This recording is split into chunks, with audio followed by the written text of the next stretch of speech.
বাংলা ভূতের গল্পের কথা উঠলেই আমাদের মনে কেমন যেন একটা শিরশিরানি ভাব আসে, তাই না? আজকে আমরা ঠিক তেমনই একটা বিখ্যাত গল্প কালো পুকুরের ডাককে ব্যবচ্ছেদ করে দেখব। চলুন অনুসন্ধান করা যাক ঠিক কোন জিনিসটা এই গল্পটাকে এতটা ভয়ঙ্কর আর আকর্ষণীয় করে তুলেছে। গল্পের এই হারহিম করা শেষ লাইনটা দিয়ে শুরু করা যাক। কি সাংঘাতিক একটা কথা! এই একটা লাইনে কিন্তু আমাদের আজকের আলোচনার মঞ্চটা তৈরি করে দিচ্ছে। এটা শুধু একটা সাধারণ গল্প নয়, এর মধ্যে জড়িয়ে আছে লোককথা, ভয় আর একটা গ্রামের ভুতুড়ে অতীত। তো চলুন গল্পের গভীরে ঢোকা যাক। যে কোনো দারুণ ভূতের গল্পের শুরুটা হয় একটা নির্দিষ্ট জায়গা দিয়ে। এই গল্পের সেই জায়গাটা হল শালবনপুর নামের একটা ছোট্ট গ্রাম। গল্পটা শুরুতেই আমাদের সামনে একটা ছবি তুলে ধরে। দিনের বেলায় শালবনপুর গ্রামটা একদম ছবির মতো সুন্দর, শান্ত, সবুজে ঘেরা। কিন্তু রাত নামলেই সব কেমন যেন পাল্টে যায়। একটা অস্বাভাবিক গা ছমছমে নীরবতা ছেয়ে ফেলে পুরো গ্রামটাকে। এই যে দিন আর রাতের মধ্যে একটা অদ্ভুত বৈপরীত্য, এখানেই কিন্তু ভয়ের প্রথম বীজটা বোনা হয়। আর এই সমস্ত ভৌতিক ঘটনার কেন্দ্রবিন্দু কোনটা জানেন? গ্রামের ঠিক শেষ মাথায় থাকা একটা পুকুর। নামটাও কেমন অদ্ভুত, কালো পুকুর। গ্রামের সবাই এই জায়গাটাকে সযত্নে এড়িয়ে চলে। বলা হয় ওটার জল নাকি একদম ঘন কালো কালির মতো। কিন্তু কেন? এই পুকুরটাকে ঘিরে এত ভয় কিসের? কি রহস্য লুকিয়ে আছে এর গভীরে? আসলে এই পুকুরকে ঘিরে এত ভয়ের মূলে রয়েছে একটা পুরনো স্থানীয় কিংবদন্তি, এক তরুণীর করুণ কাহিনী, যার নাম ছিল মাধবী। ঘটনাটা ঘটেছিল অনেক অনেক বছর আগে। মাধবী নামের মেয়েটা ছিল গ্রামের সবচেয়ে সুন্দরী। কিন্তু একদিন সে হঠাৎই উধাও হয়ে যায়। কেউ কোথাও তাকে খুঁজে পায় না। ঠিক ৩ দিন পর তার নিথর দেহটা ভেসে ওঠে ওই কালো পুকুরে। আর সবচেয়ে ভয়ের ব্যাপার কি ছিল জানেন? তার মুখে ছিল একটা অদ্ভুত নিস্তেজনি হাসি।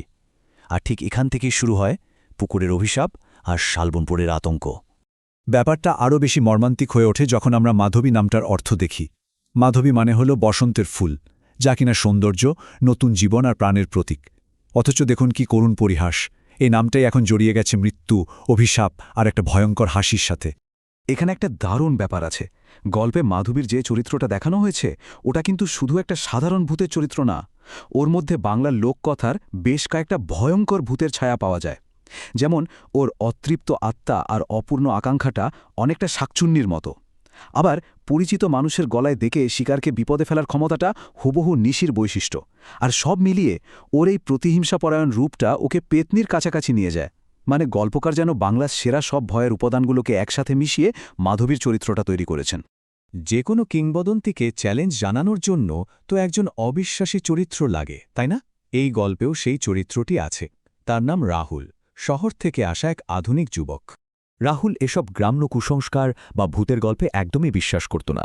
সে গ্রামের লোকদেরকে সোজাসাপটা শুনিয়ে দিল, ভূতটুত সব বাজে কথা, আমি আজ রাতেই ওই পুকুরে যাব। আর ঠিক এই অবিশ্বাসটাই কিন্তু ওকে ঠেলে দেয় এক ভয়ঙ্কর বিপদের দিকে। সব ভয়ের গল্পের ক্লাসিক সেটআপ, তাই না? তো চলুন এবার গল্পের সবচেয়ে রোমহর্ষক অংশে যাওয়া যাক। এতদিন যা ছিল শুধু কিংবদন্তি, এবার সেটাই রাহুলের সামনে সত্যি হয়ে দেখা দেবে। দৃশ্যটা একবার কল্পনা করুন। মাঝরাত, রাহুল একা দাঁড়িয়ে আছে সেই কুখ্যাত কালো পুকুরের পাড়ে। চারদিক নিস্তব্ধ, পুকুরের জলটাও কেমন অস্বস্তিকরভাবে স্থির, যেন দম বন্ধ করে আছে। ঠিক তখনই ও একটা ফিসফিস শব্দ শুনতে পেল। আর সেই ফিসফিসানিটা ডাকছে ওরই নাম ধরে, রাহুল। ভাবুন একবার, অচেনা কোনো শব্দ নয়, একেবারে নিজের নাম। ভয়টা যেন মুহূর্তের মধ্যে ব্যক্তিগত হয়ে গেল। তবে এর পেছনেও কিন্তু আমাদের লোককথার একটা দারুণ কৌশল লুকিয়ে আছে। এই কৌশলটাই হল নিশি ডাক। বাংলার লোককথা অনুযায়ী নিশি হল এমন এক আত্মা যে পরিচিত মানুষের গলায় ডেকে শিকারকে ঘর থেকে বের করে নিয়ে যায়, আর সেই ডাকে সাড়া দিলেই মৃত্যু নিশ্চিত। গল্পটা এখানে সরাসরি সেই নিশি ডাকের কিংবদন্তিটা ব্যবহার করছে। ওই ফিসফিসানিটা আসলে মৃত্যুরই হাতছানি। এখানে ভয়টাকে কিভাবে ধাপে ধাপে বাড়ানো হয়েছে সেটা খেয়াল করলে দারুণ লাগবে।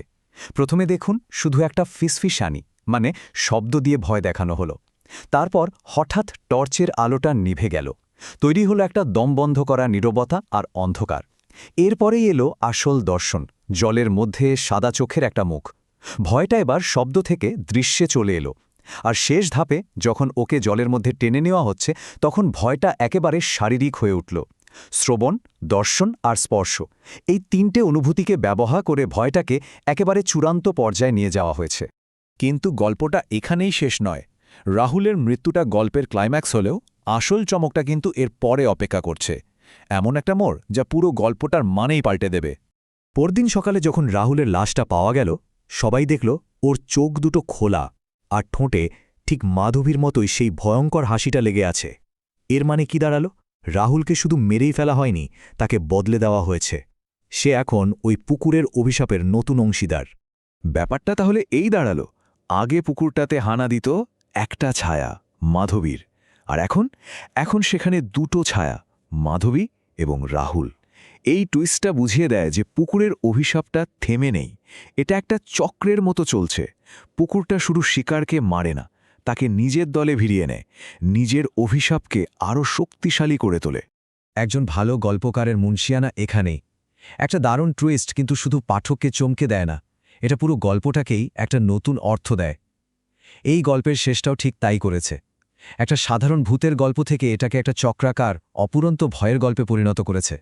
কিন্তু একটা প্রশ্ন মনে আসতেই পারে, তাই না, যে কেন এই ধরনের ভূতের গল্প যুগ যুগ ধরে আমাদের এত আকর্ষণ করে? এর উত্তরটা শায়দ আমাদের সংস্কৃতি আর ঐতিহ্যের মধ্যেই লুকিয়ে আছে। একটু ভেবে দেখলেই বোঝা যায়, ভূত কিন্তু আমাদের সংস্কৃতি থেকে মোটেই হারিয়ে যায়নি। আমাদের সাহিত্যে সত্যজিৎ রায় থেকে শুরু করে আজকের দিনের লেখকদের উপন্যাসেও ভূতেরা ঘুরে ফিরে আসে। বাংলা সিনেমাতেও কিন্তু বেশ কিছু ক্লাসিক আর আধুনিক ভূতের ছবি আছে। এমনকি রেডিও বা অনলাইন প্ল্যাটফর্মেও অলৌকিক অভিজ্ঞতা নিয়ে কত জনপ্রিয় শো হয়। আর ভূত চতুর্দশীর মতো উৎসব তো আছেই। মানে ভূত আমাদের সংস্কৃতির একটা অবিচ্ছেদ্য অংশ হয়েই রয়ে গেছে। শেষ পর্যন্ত কালো পুকুরের ডাকের মতো গল্পগুলো কেন টিকে থাকে? কারণ এগুলো আমাদের ভেতরের সবচেয়ে আদিম ভয়গুলোকে নাড়া দেয়, আর একই সাথে এগুলো আমাদের সাংস্কৃতিক পরিচয়েরও একটা আয়না। এই গল্পগুলো আমাদের ভাবতে বাধ্য করে, আমাদের নিজেদের যে ভূতের গল্পগুলো আছে সেগুলো আসলে আমাদের নিজেদের সম্পর্কে কি বলে। ভেবে দেখার মতো একটা প্রশ্ন, তাই না?